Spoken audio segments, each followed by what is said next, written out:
Monsoon season में बरसात की कमी का आंकड़ा लगातार बढ़ता जा रहा है। ताजा आंकड़े बता रहे हैं कि बारिश की कमी का आंकड़ा बढ़कर 11% हो गया है। 1 जून से 3 सितंबर तक देश भर में औसतन 639.1 मिलीलीटर बरसात दर्ज की गई, जबकि सामान्य तौर पर इस दौरान 721.1 मिलीलीटर बरसात होती है।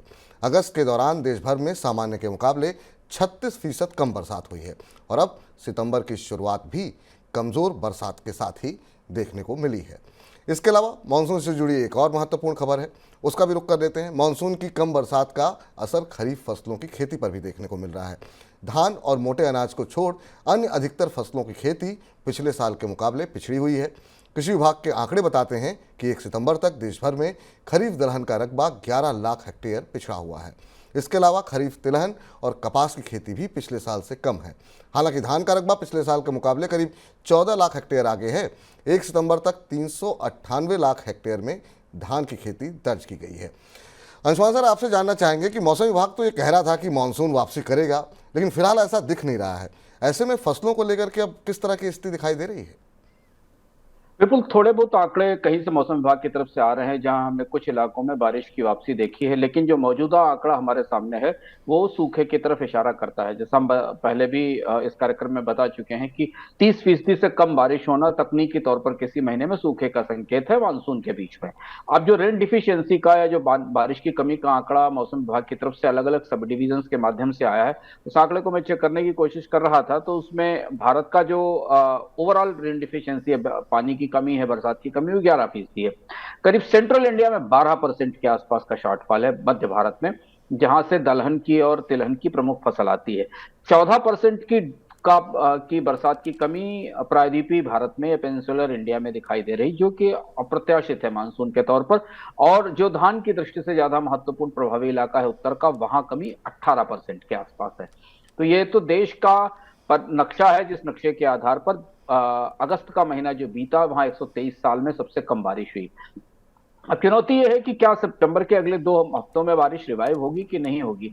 अगर आप आंकड़ों के हिसाब से और पैमानों के हिसाब से देखें तो भारत को इस मानसून को सामान्य घोषित करने के लिए 92% का रेंज चाहिए। सामान्य की 92% रेंज सितंबर के महीने में चाहिए। और अगर ऐसी बारिश नहीं होती है तो फिर भारत को तकनीकी तौर पर या आधिकारिक रूप से आंकड़ों के हिसाब से सूखा या ड्राउट डिक्लेयर करना पड़ेगा। दोनों तरफ की बातें हैं। मौसम विभाग कह रहा है कि बारिश होगी, लेकिन आंकड़े इस तरीके का सपोर्ट नहीं कर रहे हैं। अल नीनो की ताकत अब बढ़ना शुरू हुई है, जैसा कि संभावना थी अगस्त के महीने के बाद से, और कई सारे पैचेस में सूखा बढ़ता दिखाई दे रहा है। ये मानसून के मोर्चे से खबर है।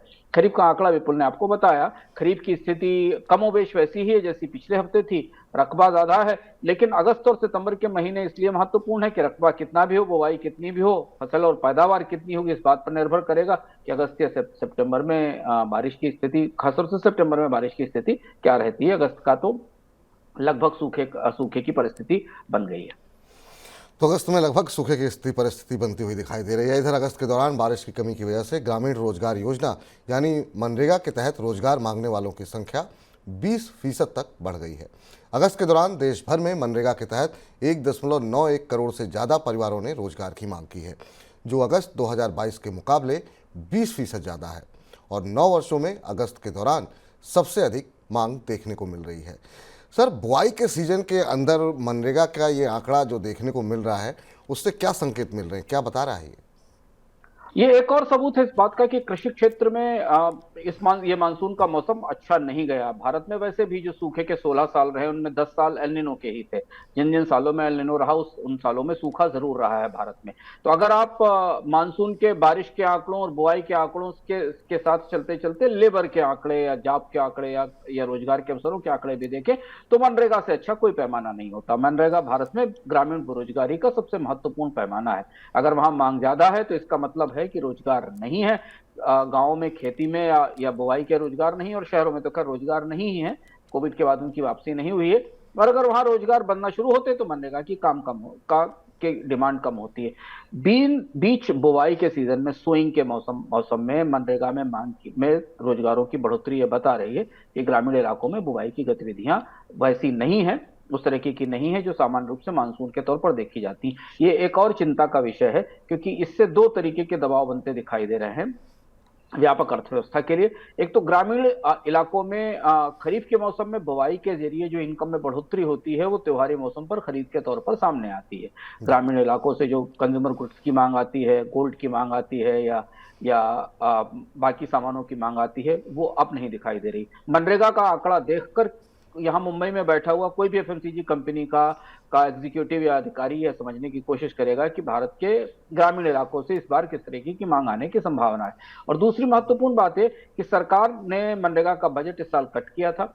उम्मीद थी कि अब ग्रामीण इलाकों में आर्थिक गतिविधियां बेहतर होंगी। जो बचा हुआ सरप्लस लेबर है वो शहरों की तरफ आएगा और शहरों में भी काम मिलना शुरू होगा।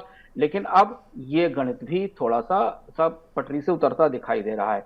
हाल में सरकार को कहना भी पड़ा है कि मनरेगा में यदि और ज्यादा धन की जरूरत होगी तो दिया जाएगा, क्योंकि अगर सूखा स्थापित होता है विपुल, अगर इस बात की संभावना बनती है सितंबर के मध्य तक, 15-16 सितंबर तक ये तस्वीर बन जाएगी कि भारत में सूखे का माहौल है कि नहीं। और अगर ऐसा हुआ तो फिर मनरेगा के लिए और ज्यादा आवंटन की जरूरत पड़ेगी, मनरेगा में और ज्यादा पैसा बजट से डालने की जरूरत होगी।